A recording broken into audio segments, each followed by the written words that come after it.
નમસ્કાર મિત્રો, હું છું પ્રોફેસર શેષ કરણ ચારણ અને આજ આપ આપણે YouTube channel hello history by professor Charan માથે આપણે તમારો બધાનું સ્વાગત છે।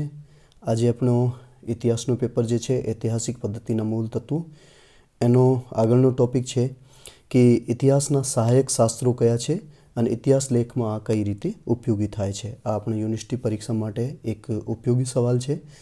तो मित्रों तमे नोट करता जाइजो। हूँ तमने बताऊँ छूँ कि इतिहासना सहायक शास्त्रों कया छे जे अपने इतिहास में लेखन में उपयोगी थाय छे अने केवी रीते पण थाय छे। तो सौथी पहलो इतिहासना सहायक शास्त्रों में जेटला अपने शास्त्र जे छे आ बधानुं नाम तमारे याद राखवानुं। एने अलावा अलग अलग हूँ तमने बीजा पण टॉपिक बताई आ पण तमारे याद राखवाना। परीक्षा में तमे जे क्यारेय भूली जाओ तो छतांय अपने जेटला शास्त्र है जेटला विषय है एमनो तमारे दिमाग में माइंड में राखवानुं। हवे पहलो आपणो आवे शास्त्र आवे छे पुरातशास्त्र, पुरातत्व शास्त्र, आर्कियोलॉजी। आर्कियोलॉजी अमारे माटे बहु ज उपयोगी, इतिहास लेखन माटे बहु ज उपयोगी थाय छे, कारण कि जेटली पण खनन थई छे, सिंधु खीण सभ्यता 1922 में थई छे कि कोई पण सभ्यतानी अपने जे पुरातात्विक तरीकेथी एनो खोदाई करे अने आपणे घणा बधा ऐतिहासिक तत्वों मळ्या छे। एनाथी आपणे कही सकीए कि आपणे बहु ज इतिहास लेखन में उपयोगी थाय छे। बीजो आवे छे नृवंश विद्या एटले कि मानवशास्त्र अथवा एंथ्रोपोलॉजी। इतिहास में मानव वंशनी जे अलग अलग तरीकेना प्रकारों छे जे मानवने केंद्रित राखीने इतिहास लेखन थाय छे आ नृवंश विद्या अथवा एंथ्रोपोलॉजी में थाय छे। तीजो आवे छे प्राचीन लिपि विद्या एटले कि अपने पासे जे इतिहास लखवा माटे जे सामग्री मळी छे पुरातात्विक साधनोथी, तो लिपि अमारे माटे बहु ज महत्वपूर्ण रोल प्ले करे छे। अशोकना जेटला भी अभिलेखों मळ्या छे एने माथे लिपिनो उल्लेख कर्यो छे अने आ लिपि समय काल अने स्थान अने राजाओनी व्यवस्थाओने अमने नक्की करीने बतावे छे।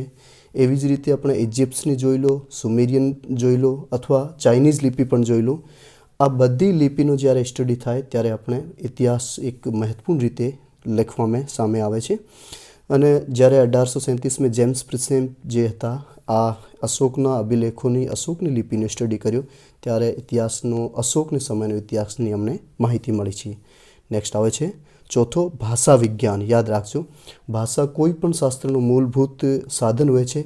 भाषाओने आधारमांथी आपणे इतिहास लखी सकीए छीए। दरेक भाषा एक बीजे साथे संकळायेली छे। एक्जाम्पल तौर माथे हूँ आपने बताऊँ, संस्कृतनो पितृ एटले पिता, लेटिननो पीटर, इंग्लिशनो फादर।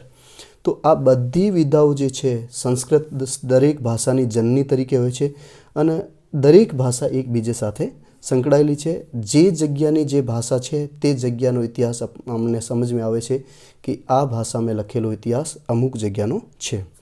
आगे आवे छे दस्तावेजोनुं विज्ञान। पांचमुं साइंस ऑफ डॉक्यूमेंट्स। दरेक वस्तु डॉक्यूमेंट तरीके आपने मळे छे, व्यवस्थित होय छे, साची होय छे अने डॉक्यूमेंटना पुरावा आधार माथे आपणे इतिहास पण लखी सकीए छीए। नेक्स्ट छठो आवे छे मुद्रा विद्या, सिग्लोग्राफी अर्थात मुद्रा अथवा सील। आ दरेक तरीकेनी माटीनी सिक्को अलग अलग धातुओनी बनेली होय छे मुद्राओ अने एमांथे अलग अलग राजाओने समयमां, राजवंशोने समयमां जेनी मुद्रा सील जे हती एने माथे एक राजकीय चिन्ह पण थतो हतो। जेम तमे जोशो दक्षिण भारत में जे चोल राजाओ हता एमनी मुद्रा माथे चीतानी मुद्रा हती। एवी ज रीते गुजरात में जे मैत्रक शासको हता एमनी मुद्रा माथे नंदीनो फोटो हतो। तो मुद्राओ अलग अलग राजाओनो इतिहास लखवामां अमारे माटे, इतिहास जाणवामां अमारे पासे एक महत्वपूर्ण सहायक शास्त्र है। नेक्स्ट आवे छे सातमो छाप विद्या। अमुक समयनी जे अमुक जग्यानी पहिरवेश होय, कापड़ होय, एनो પહેરવાનો तरीको जे होय, एनी अलग अलग पीछवाईओ जे कही सको जे कापड़नो काम थयो होय छे आ बधुंय आ छाप विद्या में आवे छे। एनाथी पण आपणे आइडियो लगाई सकीए कि अमुक वस्त्रों जे छे आ कया समाजना छे, कया लोको एने पहेरे छे अने कये क्षेत्र में आ वस्त्र पहेरे छे। तमे एक्जाम्पल जोई सको, सरदारोनी पगड़ी होय छे, साउथ में तमे जाओ तो आ लुंगी होय छे। तो एने પહેરવાશમાંથી આપણે ઓળખીએ છીએ કે આ કઈ જગ્યાના વસ્ત્રો છે। નેક્સ્ટ આવે છે આઠમું ક્રમાંક વિદ્યા, ક્રોનોલોજી। ક્રોનોલોજી જે છે આ ઇતિહાસની બે આંખોમાંથી એક આંખ તરીકે ગણાય છે. ક્રોનોલોજીનો મતલબ છે કે દરેક પરિસ્થિતિનો, દરેક જગ્યાનો, દરેક રાજ્યોનો એક ક્રમસાર, ચંદ્રગુપ્ત મૌર્યનો ઇતિહાસ લઈ લો, 322થી લઈને પછી જ્યાર સુધીનો ઇતિહાસ થાય છે, એમનો એક ક્રમવાર એક સ્ટેપથી બીજે સ્ટેપમાંથી આગળથી આગળ આપણને ઇતિહાસની જાણકારી એમાં મળે છે. તો જ્યારે આપણને પાસે ક્રમાંક વિદ્યા ક્રોનોલોજી મળે ત્યારે એમનો ઇતિહાસ મેં લેખન મેં બહુ જ વધારે રોલ પ્લે હોય છે. ધારો કે અશોક મહાનનો જ્યારે શાસન હતું તો અશોકનું જ્યારે રાજ્યારોહણ થયું આ વર્ષને તેનો પાયો ગણાય છે. એવી જ રીતે ઇંગ્લેન્ડમાં પણ હતું. અને પછી તમે જોશો તો ઇજિપ્ત અને બેબિલોનિયામાં પ્રસંગ આધારિત પદ્ધતિ હતી, જેનાથી ક્રમાંક વિદ્યા અથવા ક્રોનોલોજી અમારે ઇતિહાસ લેખનમાં એક સહાયક સાધન તોરમાંથી બહુ જ મહત્વપૂર્ણ રોલ પ્લે કરે છે. પછી આવે છે ભૂગોળ. દરેક રાજ્યનો, દરેક પ્રાંતનો, દરેક જિલ્લાનો, નગરનો, તાલુકાનો, નાનાથી નાના ગામડાનો પણ એક જ્યોગ્રાફી હોય છે. અમુક રાજાઓનો કઈ જગ્યા શાસન હતો, કયા નગરો બસાયા હતા અને આ નગરોની બનાવટ કેવી રીતે હતી, આ બધું આપણને ભૂગોળમાં મળે છે. ભૂગોળ પણ એક ઇતિહાસ લેખનનો એક સહાયક સાધન છે. પછી વંશાવલી, જીનિયોલોજી. વંશાવલીમાં દરેક રાજા, એના પછી ભારતમાં જ્યેષ્ઠ રાજવંશ પરંપરા એટલે કે સંતાન મોટી જે હોય છે એમાં પુત્રને જ વધારે મહત્ત્વ આપતા. મતલબ દીકરો હોતો આ જ રાજા બની શકતો. અમુક ઉદાહરણ એવા છે જ્યાં ભારતમાં દીકરીઓ રાજા બની છે. પણ ઇંગ્લેન્ડમાં એવી પ્રથા છે કે જ્યાં જ્યેષ્ઠ સંતાન જે હોય, ચાહે દીકરી હોય કે દીકરો હોય, આ રાજવંશને ઉત્તરાધિકારી થશે. તો આ જીનિયોલોજી એક વંશનો કાલ, પછી એની પછી બીજે વંશનો કાલ, જે તે આપણે જોઈએ છીએ પ્રાચીન કાળથી લઈ, મધ્યકાલથી લઈ અથવા આધુનિક કાળ સુધી આપણે આવીએ છીએ. તો એક જીનિયોલોજી આપણે ઇતિહાસ લેખનમાં એક સહાયક સામગ્રી તોરમાંથી આપણને મળે છે. પછી આવે છે એપિગ્રાફી એટલે કે અભિલેખ શાસ્ત્ર. જેટલા અભિલેખો આપણને મળ્યા છે, શિલાલેખ મળ્યા છે, એના માથે જ લખેલી જે વિદ્યા હોય છે એનાથી આપણે ઇતિહાસનો સ્ટડી કરી શકીએ છીએ. ઇતિહાસ લેખનમાં આપણે આ એક બહુ જ મહત્વપૂર્ણ રોલ પ્લે કરે છે. પછી આવે છે સિક્કાશાસ્ત્ર, ન્યુમિસ્મેટિક. સિક્કાશાસ્ત્ર અમુક રાજાઓને સમયમાં, અમુક કાલક્રમના સમયમાં અલગ અલગ ધાતુના વિવિધ પ્રકારના સિક્કાઓ, પંચમાર્ક પણ હલતા, જેને આહત સિક્કા તરીકે ઓળખાય છે.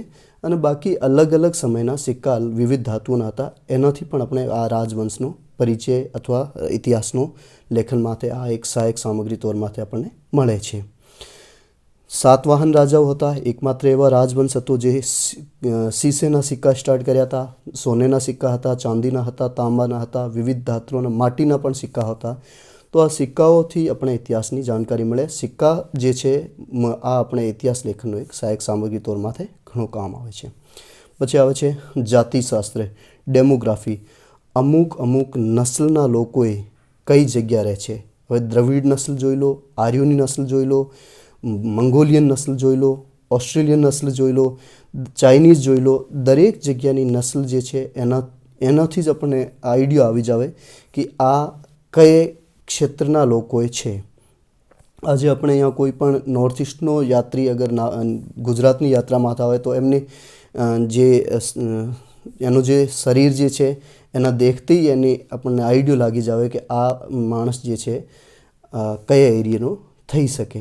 તો આ પણ આપણે ઇતિહાસ લેખનનો એક સહાયક સામગ્રી તોરમાંથી એક મહત્વપૂર્ણ સ્ત્રોત છે. પછી આવે છે રાજ્યશાસ્ત્ર, પોલિટિકલ સાયન્સ. કયા રાજાઓનો રાજ હતો, ક્યાં સુધી રાજ હતો, કયા વંશનો ક્યાં સુધી રાજ રહ્યો, આ પણ આપણે બધું પોલિટિકલ સાયન્સમાં, રાજ્યશાસ્ત્રમાં મળે છે. સમાજશાસ્ત્ર, હવે છે ને આ બધા આપણા વિષય છે એનો તમે ઉલ્લેખ કરી શકો.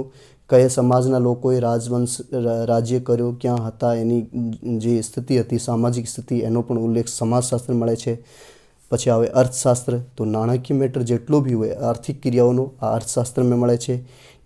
નીતિશાસ્ત્ર એટલે કે ઇથિક્સ. તો નીતિશાસ્ત્રમાં પણ આપણે ઇતિહાસના જેટલા ઉદાહરણ મળે છે એમાં લોકોની નીતિ એટલે કે પોલિસી શું હતી એમનો પણ આપણને ઉલ્લેખ મળે છે. મનોવિજ્ઞાન, સાયકોલોજી. દરેક માણસની માનસિક સ્થિતિ માથે ઇતિહાસ પણ લખેલા છે. અમુક રાજાઓ ન્યાયપ્રિય હતા, સેક્યુલરિસ્ટ હતા, ધર્મસહિષ્ણુ હતા. અમુક રાજાઓ તમે જોશો ધર્માંધ હતા, દુષ્ટ હતા. તો એમની જે માનસિકતા હતી એવી રીતનો ઇતિહાસ મળે છે. અને છેલ્લે આપણે આવે છે સૂચિવિદ્યા અથવા બિબ્લિયોગ્રાફી, જે રાજાઓનો, જે સમયનો, જે કાળનો જે ઇતિહાસ હતો એનો આપણા જે સાહિત્યિક સ્ત્રોત મળ્યા છે એમનો આપણે વિવિધ રીતે સૂચિવિદ્યા સાથે, ક્રમબદ્ધતા સાથે, બિબ્લિયોગ્રાફી સાથે એમની સ્ટડી પણ કરી શકીએ. તો આ બધાય આપણે ઇતિહાસ જાણવાના, ઇતિહાસના સહાયક સ્ત્રોતો છે. ઇતિહાસ લેખન में આ બધાની મહત્વપૂર્ણ ભૂમિકા છે. તો ઇતિહાસ લેખન में આ જે સ્ત્રોતો છે, 19 સ્ત્રોતો છે, તમે કોઈનો પણ લખી શકો. તમારે ટાઈમ મુજબ એમનું પ્લાનિંગ કરી પેપર में તમે લખી શકો. નમસ્કાર.